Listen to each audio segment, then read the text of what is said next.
Hi everyone. Sorry, I was interrupted. My phone died. So as I was saying, deliver your message in a slow but sure manner, okay? So that the person receiving it will clearly understand it. And it doesn't hurt to say at the end of your sentence like, did that make sense to you? Yeah. Okay, so that's one thing. Um, Clarity. So there are different things that you can that need important that really need to be delivered clearly. One is if it's a problem, like what I said earlier. If it's a problem, state it clearly and be ready to present solutions. So you can't do that if upon stumbling on the problem, you report it right away without looking into it first. So it's best to be the person as the virtual assistant to look into the issue first before you report it. But don't wait too long. Like don't wait a day before you report it. As much as possible, do it within the same office hour, same day, and within the office hour of your client so that there's time to, for example, someone needs to be, you need to, your client has to talk to someone to resolve that, then they can still do it because it's still office hours. That's one thing. The other thing that you have to communicate clearly is information. If you're being asked to research something, do a report on something, my suggestion is don't rush it. um, I'm not saying delay it, but take the time that you need to make sure that the information you share with your client is correct. It's just due diligence, and make it a practice that all the information you release on your emails, on the cloud, verbally, are accurate. Okay, if you're not sure about it, tell your client, this is what I think, I'm not sure about this. Let me check on this. Okay? If you happen to be asked about something and you're not sure, tell them you're not sure and that you will look it up. Okay? Because it might cause a problem to your client who trusts you to use your information to make a decision. That's happened to me so many times. That's why when I'm talking to my client, as an EA, I have to be ready with accurate information. I was surprised the first time when he said, okay, that's the information you gave me. And then he makes a phone call to someone important based on the information I gave him. So, yeah, so just make sure that your data are correct. If you're not sure, just tell them you're not sure. If you do not know, tell them you do not know. Okay? The third thing is analysis. If they're asked you to analyze something for them, then you have to be very careful in it starts with the data that you collect. Make sure that the data that you collect is from a credible source or are from credible sources. So avoid websites that are,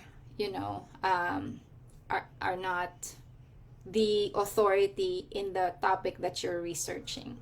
So you start with a strong data, like reliable data, and then you process the analysis, and then you present the analysis clearly.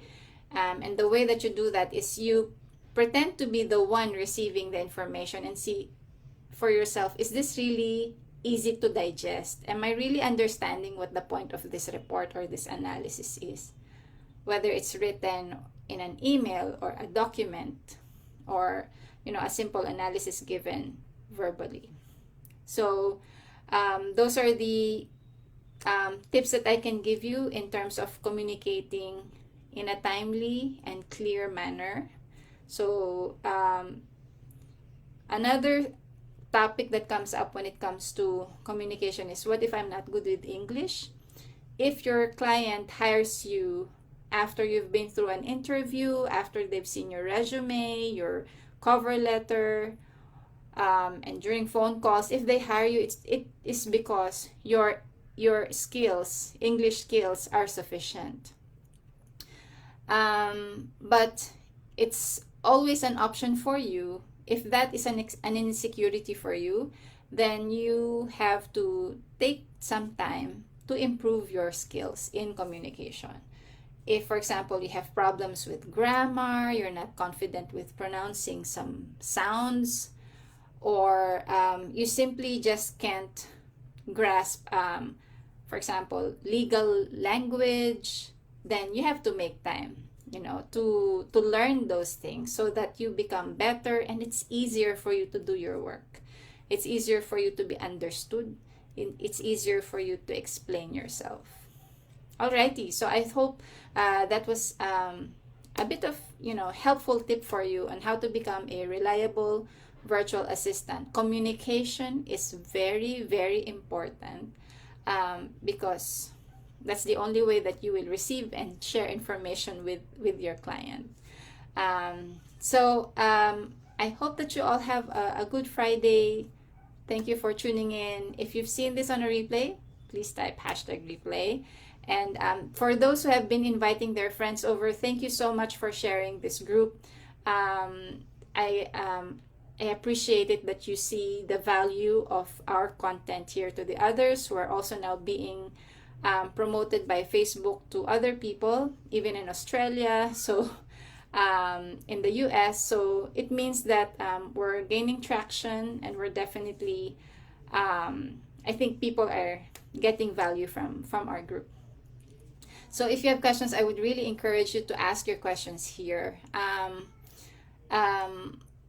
I'll do my best to guess what your pain points are. But if you have any questions or pain points right now, please let me know here on our group, or you can message me privately so that it's something that we can discuss.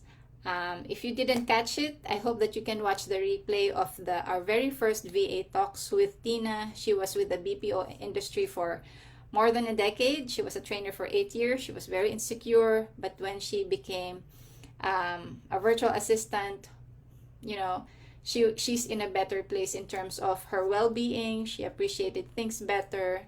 Just everything was all her fears before, she acknowledged. And I just hope that you can watch it so that you can see for yourself. You can hear her story, her transition into being a virtual assistant, and how that played a role in her family life as a mother, as a provider, and in her career. So I'll see you again next week for another tip. Thank you so much for being in this community. Please share your any tips that you have or any questions that you have. Just post them here. So that's it. I'll see you next week. Take care, everyone. Have a great weekend.